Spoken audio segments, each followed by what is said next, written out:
शेख मुहक्किक शाह अब्दुल हक मुहद्दिस देलवी में हदीस में हमारे उस्ताद हैं। जितने मकातिब फिक्र जो दरस निजामी पढ़ाते हैं और जो सियासता पर नजर रखते हैं, जो अपने आप को अहले सुन्नत कहलाने की तरफ आते हैं अहले तशय्यो के मुकाबले में, उन तमाम की सनद हदीसें घूम कर रसूलुल्लाह तक पहुंचती कब है, वो अजम से निकलकर अरब में दाखिल कब होते हैं, तो अजम का बॉर्डर जहां एंट्री की मुहर लगती है वो शेख अब्दुल हक मुहद्दिस देलवी रहमतुल्लाह। सबके इल्मी वीजे चेक होते हैं जिस आखिरी बॉर्डर पे, और उसके बाद वहां से एंट्री की मोहर लगती है और वो बराह रास्त फिर मौला मुर्तजा से होता हुआ, शेखैन से होता हुआ बारगाह मुस्तफा में पहुंचता है। जिस तरह मुल्कों की सरहद होती है कि आप यहां से उस मुल्क में पहुंचने के लिए अपना एक पासपोर्ट रखते हैं, फिर उस मुल्क का वीजा रखते हैं। वीजा वो मेरे भाइयों जाली है या सही, पासपोर्ट सही है कि नहीं, आखिरी एंट्री बोर्डिंग कार्ड लेने के बाद, सामान लोड करने के बाद इमिग्रेशन ऑफिसर के पास होती है। वो इमिग्रेशन ऑफिसर खुद एक रियासत होता है, वो खुद एक रियासत होता है, उसका कलम चलना रियासत की इजाजत। उसके बैज पर उसका नाम कुछ भी लिखा हो, लेकिन जिस कुर्सी पर वो बैठा है वो पूरा एक वतन होता है, पूरी एक रियासत उसका। हाँ, पूरी रियासत कहां, आप क्यों आगे चले गए जी? इमिग्रेशन ऑफिसर ने स्टैंप लगा दी। अरे वो तो अब्दुल्ला था। मैंने कहा अब्दुल्ला जब तक था जब कुर्सी से नीचे था, कुर्सी पर बैठ गया तो पूरा पाकिस्तान है, वो पूरी वो रियासत है। हर आदमी इस बात को समझता है। तो आपने जिस वतन की तरफ जाना है वहां का पहले एंट्री वीजा आप लेते हैं, फिर आप इस वतन के हैं भी कि नहीं जो उधर जाना चाह रहे हैं, तो इसके लिए आप अपनी नेशनलिटी के तौर पर पासपोर्ट को शो करते हैं। ये पासपोर्ट बताता है कि आप इस वतन के हैं, वीजा बताता है कि आपको इजाजत वहां जाने की है, और इन दोनों की तस्दीक इमिग्रेशन ऑफिसर आपका डेटा चेक करके करता है। बिल्कुल इसी तरह आप आलिम हैं, ये आपका पासपोर्ट है, आप मदीने तक पहुंचना है, ये आपका वीजा है, इसका इमिग्रेशन ऑफिसर शाह अब्दुल हक मुहद्दिस देलवी है।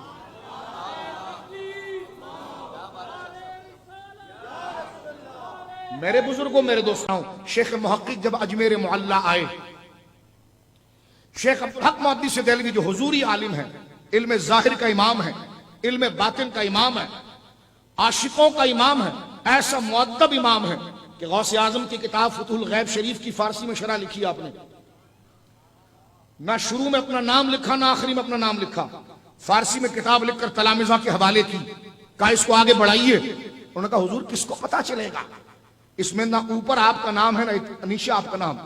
गौसे आजम के इतने दकीक फरामीन को आपने जिस तरह हल किया तो रो पड़े। फरमा अब्दुल हक की भी कोई औकात है कि गौस पाक की किताब पर इसका नाम लिखा जाए? यह है फक्र। इल्मी किब्र से निकलना चाहिए, इल्मी रऊनत से मेरे दोस्त को निकलना चाहिए। गौर कीजिए आप, अल्लाह मुझे भी ऐसा करे, आपको भी ऐसा करे। शेख मुहक्किक अब आए हैं ख्वाजा के दरबार पर, ख्वाजा गरीब नवाज के दरबार पर जब शेख मुहक्किक आ गए तो घुटनों के बल बैठ करके लगे, ए गरीब नवाज, क्योंकि हर बंदा आगे पीछे हो रहा था।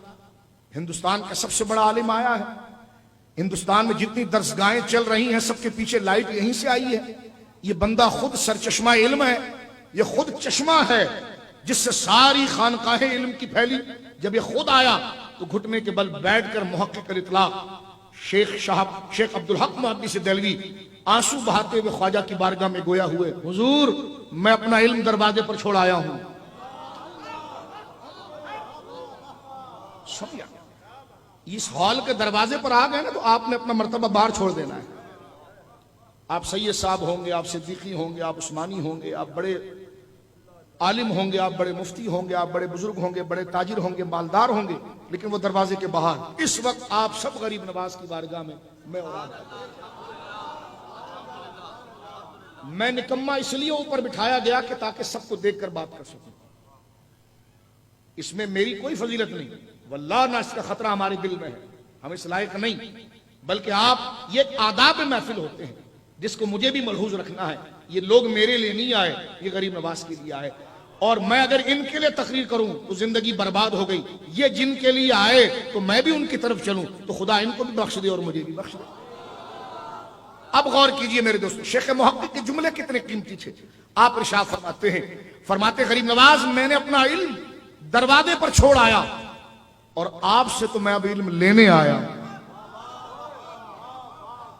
ये आदाब हैं